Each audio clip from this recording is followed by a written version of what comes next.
Halo Sinegrip, balik lagi sama gue Rashid Hari. Dan kali ini gue akan ngomongin soal Nope. Bukan review ya, karena Sinegrip udah ada review dan gue sendiri udah menuliskan review gue di blog versi gue sendiri. Tapi kali ini tuh lebih ke arah semacam teori. Ya emang pengabdi setan doang ya yang bisa punya teori, Nope juga bisa nih. Karena in the end Jordan Peele itu emang diperlakuin kayak Joko Anwar di sini. Jadi setiap dia ngerilis film emang pendekatannya stylish, suka bersenang-senang, yang akhirnya tuh menciptakan banyak potensi untuk munculnya teori-teori gitu di antara fans, di antara penonton. Kali ini yang gue bahas sebenarnya nggak sepenuhnya tuh teori sih. Ada yang beberapa tuh sifatnya beneran interpretasi soal apa yang gue yakinin diangkat sama Nope. Jadi ada beberapa poin yang lebih ke arah Nope ini mau bercerita soal apa sih gitu. Tapi ada juga beberapa yang ya lebih ke arah spekulasi, teori, cocok logi gitu kayak biasanya. Yang artinya bakal banyak spoiler alert. Jadi kalau kalian belum nonton Nope dan pengen nonton tanpa kena spoiler, stop nonton di sini. Karena gue bakal banyak nyentuh beberapa poin spoilernya ya. Mulai dari yang tengah sampai ke endingnya, sampai ke twistnya akan gue sentuh di sini. Jadi sekali lagi kalau yang belum nonton dan pengen free dari spoiler, silakan berhenti di sini. Alright, kalau gitu langsung mulai dari yang pertama. Nope sendiri sebagai sebuah film adalah sebuah spektakel sih ya, hiburan gitu. Tapi di saat bersamaan ini juga kritik untuk spektakel itu sendiri. Gimana publik terobsesi sama objek yang dianggap menghibur. Makanya media rekam kayak film tuh diciptakan biar objek yang dianggap menghibur tadi itu bisa direkam abadi gitu dalam catatan sejarah. Tapi pertanyaannya, apakah kita benar-benar tertarik? Dalam arti itu sampai care, sampai peduli sama objek tadi, atau cuma sebatas mengeksploitasi buat hiburan kita, buat ego pribadi kita. Nah ini yang coba disentil sama Jordan Peele di Nope. Salah satunya tuh bisa kita lihat di cerita sekilas soal kakek buyutnya OJ dan M ya, karakter utamanya. Yang diceritain itu dia adalah seorang penunggang kuda yang nongol di Animal Locomotion punya Edward Muybridge. Konon tuh adalah kumpulan foto-foto pertama yang disusun jadi gambar bergerak. Jadi bisa dibilang si kakek buyut itu tadi adalah bagian penting sejarah film.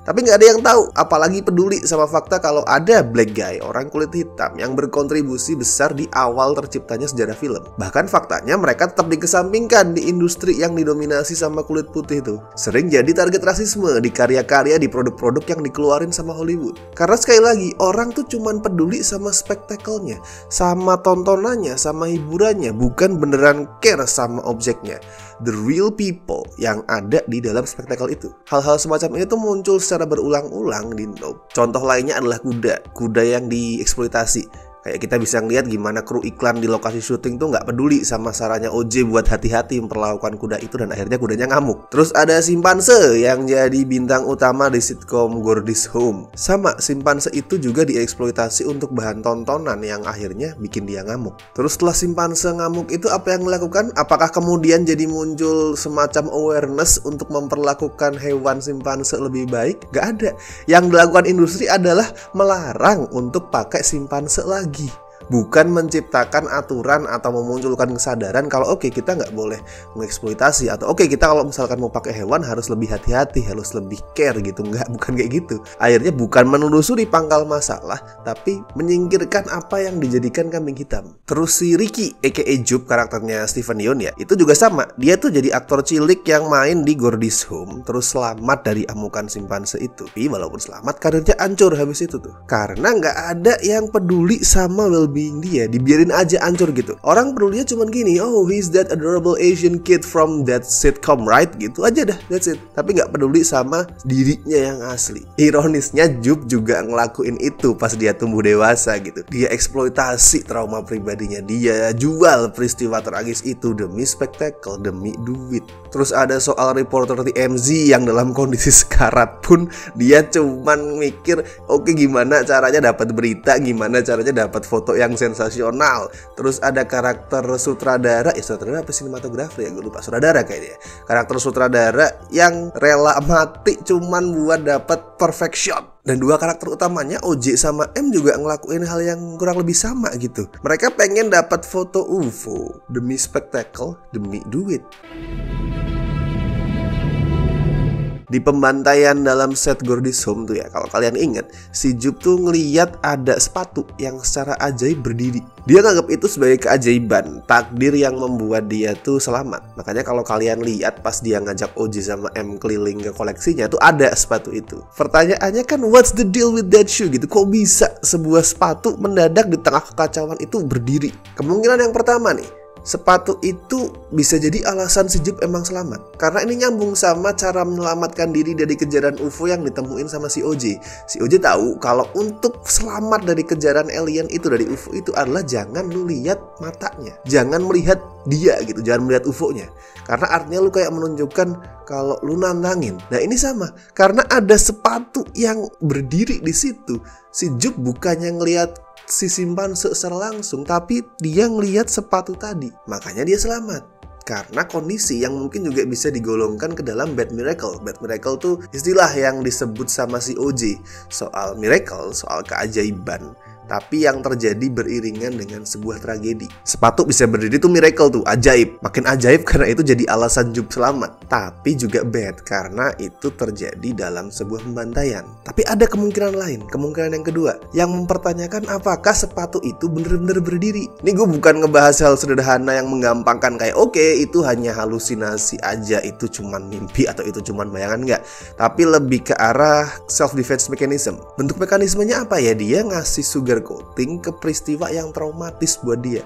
Mungkin aja tuh sepatu nggak benar-benar berdiri, tapi bawah sadarnya Jup merasa perlu ngasih elemen keajaiban biar ada hal positif dalam pengalaman traumatis itu, biar ada hal ajaib ya, hal yang bagus untuk diceritakan. Karena kalau nggak ada itu, udah semuanya di memori itu adalah kenangan buruk, kenangan mengerikan, nggak ada hal positif yang bisa diambil. Bukan berarti Jup bohong, bukan berarti dia selalu bohong. Mungkin pas kecil dia bohong, tapi kemudian kalau kebohongan itu terus diucapkan berulang-ulang, dia secara nggak sadar juga meyakini kalau kebohongan itu real.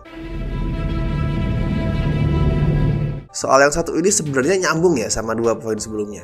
Nope adalah soal realita yang dipalsukan sesuai dengan apa yang pengen kita lihat. Entah karena self defense mechanism kayak Jup tadi, atau dipalsukan demi spektakel. Contoh nih, kita ngeliat kuda yang dibawa OJ Lucky kalau nggak salah namanya. Ya Lucky itu ditempelin dot-dot untuk CGI ya. Kita nggak tahu tuh CGI-nya mau diapain, tapi intinya dia pasti mau didesain supaya nggak terlihat seperti kuda sungguhan. Sesuai apa yang mau penonton lihat, sesuai apa yang dibutuhkan di syuting itu, demi produk. Terus si simpanse di Gordy's Home juga dia didandanin kayak manusia kan. Even UFO-nya sendiri juga sama. Di awal yang kita tahu kan itu piring terbang biasa, sesuai dengan apa yang dipercaya orang soal UFO dan apa yang kita tahu. Tapi ternyata bentuknya nggak seperti itu.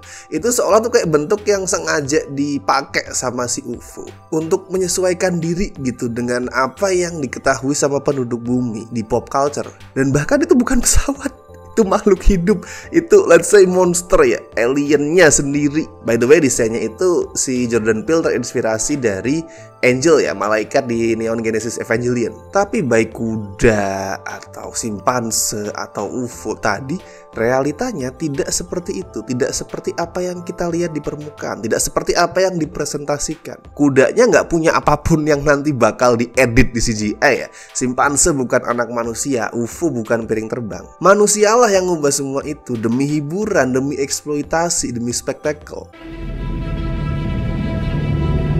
FYI, kasus yang terjadi di Gordy's Home itu mirip sama sebuah kasus yang beneran ada di dunia nyata, yaitu kasus penyerangan yang dilakuin sama simpanse bernama Travis. Jadi ceritanya pas umur 3 tahun, tepatnya mungkin sekitar tahun 98 gitu, si Travis ini dijual, diambil dari emaknya, terus dijual ke pasangan suami istri Jerome dan Sandra. Terus Travis dididik kayak manusia gitu, kayak anak manusia, dipakein baju, diajarin berperilaku kayak bocah. Even seingat gue tuh bisa pakai komputer gitu, gue nggak tahu itu gimana, tapi pokoknya bisa pakai komputer gitu.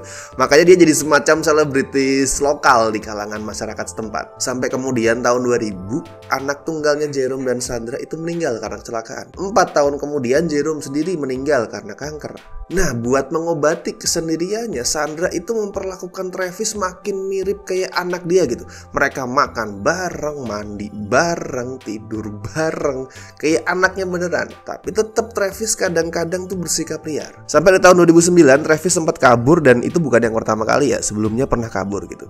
Kemudian datang Charla Nash, sahabatnya Sandra. yang emang juga sering datang berkunjung ke rumah. Si Carla ini berusaha untuk istilahnya manggil ya, menggoda gitu biar Travis mau balik lagi ke rumah dengan cara megang mailnya Travis. Tapi sihalnya si Carla itu baru potong rambutnya ganti, dan mungkin karena itu Travis jadi nggak ngeh dia itu siapa dan diseranglah si Carla. Si Sandra berusaha nolongin, si Travis tuh digebugin pakai sekop. Terus punggungnya ditusuk pakai pisau. Tapi masih belum mati simpanse itu. Simpansenya baru mati, sama kayak kematian si Gordy di Gordy's Home, yaitu ditembak sama polisi. Si Carla bertahan hidup akhirnya, walaupun ngelewatin banyak pengobatan, banyak operasi untuk ngebenerin mukanya karena hancur mukanya. Dan kalau kalian perhatiin mukanya si Carla Ness tuh mirip tipe-tipenya, kondisinya sama salah satu case Gordy's Home yang juga berhasil selamat ya, yang cewek yang tutupan mukanya itu, dan gue lupa namanya siapa, tapi itu mukanya mirip sama si Carla. Dari kasus itu kita ngeliat tuh gimana Travis tuh diperlakuin dengan baik sebenarnya. At least menurut kita sebagai manusia ya, dirawat kayak manusia, dikasih makan dan segala macam. Menurut kita itu perlakuan yang baik. Tapi kenyataannya kan dia bukan manusia. Sebaik apapun perlakuannya, itu perlakuan untuk anak manusia, bukan buat simpanse. Nggak sesuai sama nature dia. Dan itu semata dilakuin buat spektakel juga. Ya spektakel itu nggak melulu harus berbentuk film atau pertunjukan ya. Dia dilatih untuk menghibur kan, menghibur sebuah keluarga yang seneng lihat, wah keren banget, pinter banget ini simpansenya bisa berperilaku kayak manusia. Itu juga menjadikan dia bahan spektakel. Satu lagi kasus yang mau gue ceritain, itu terjadi juga di tahun 2009. Ada sebuah kasus yang lumayan menghebohkan. Jadi ceritanya ada seorang bocah bernama Falcon, umur 6 tahun bocah itu, dan dia terjebak di dalam balon helium. Balon helium yang bentuknya itu kayak UFO, kayak piring terbang. Dan balon itu melayang di ketinggian hampir 2 km gitu. Absurd? Yes, of course. Karena keabsurdan itulah makanya liputannya tuh bener-bener wow. Sampai ada live coverage segala yang liput gimana upaya orang-orang menyelamatkan bocah itu. Dan bocah itu akhirnya sama media dijuluki sebagai Balloon Boy. Bisa kalian cek liputan-liputannya di YouTube. Coveragenya seingat gue masih ada di YouTube, dan itu beneran kayak nonton film thriller gitu. Soalnya pemberitaannya tuh bukan kayak jurnalistik biasa, lebih ke arah reportase yang sensasional. Untuk bahan tontonan, untuk spektakel gitu. Sampai kemudian terungkap kalau si Falcon nggak ada di dalam balon itu. That was a hoax. Si Falcon baik-baik aja, dia sembunyi di loteng, ternyata nggak ada di balon. Faktanya sih agak kompleks sih ya. Kalau menurut versi orang tuanya Falcon, mereka tuh bukan berniat untuk nyebarin hoax. Mereka di awal emang panik karena pada saat balon itu mulai terbang, saudara, gue lupa kakak atau adiknya, kakaknya si Falcon itu ngomong ke orang tuanya kalau Falcon naik ke balon itu sebelum balonnya terbang. Makanya mereka panik, terus ngontak polisi. Walaupun ada juga yang tetap percaya kalau itu disengaja demi mendapatkan popularitas. Tapi poinnya di sini, poinnya itu adalah publik bener-bener tertarik sama kasus itu. Jadi hiburan buat mereka, tontonan. Publik menyantap kejadian itu. Tapi kemudian pas tahu kalau Balloon Boy itu palsu, langsung mereka muntahkan. Di Nope, UFO-nya nih, walaupun dia juga jadi korban eksploitasi ya, jadi korban spektakel, tapi di satu titik tuh pernah juga disebut sama Job sebagai the viewer. Karena memang UFO itu bukan cuma dijadiin objek spektakel, tapi dia juga menonton, menikmati spektakel itu. Objek tontonan buat dia siapa? Ya penduduk bumi, manusia, kuda, dan lain-lain. Semua disantap juga sama si alien. Tapi di ending kita ngeliat kan, UFO itu meledak karena menyantap satu hal, yaitu balon raksasa berbentuk bocah, Balloon Boy. Jadi poin ini juga menyimbolkan soal perilaku viewers tadi itu dalam menyantap spektakel. Begitu viewers tahu yang disantap palsu, itu menghancurkan kenikmatan mereka. Nah, itu tadi adalah beberapa teori kali ya. Bisa dibilang teori, interpretasi, atau sudut pandang atau apapun lah itu soal Nope. Kalau kalian punya versi kalian sendiri, kalian punya cocok logi versi kalian, punya interpretasi versi kalian soal film terbarunya Jordan Peele ini, silahkan komentar, tulis apapun itu, bebas. Karena di sini sekali lagi kita cuman having fun dalam menikmati film, bukan mau menang-menangan siapa yang teorinya bener atau siapa yang lebih pinter. No, bukan itu. No. Dan please jangan lupa like video ini, share, lalu subscribe. Dan gue Rashid Haris, see you in the next video.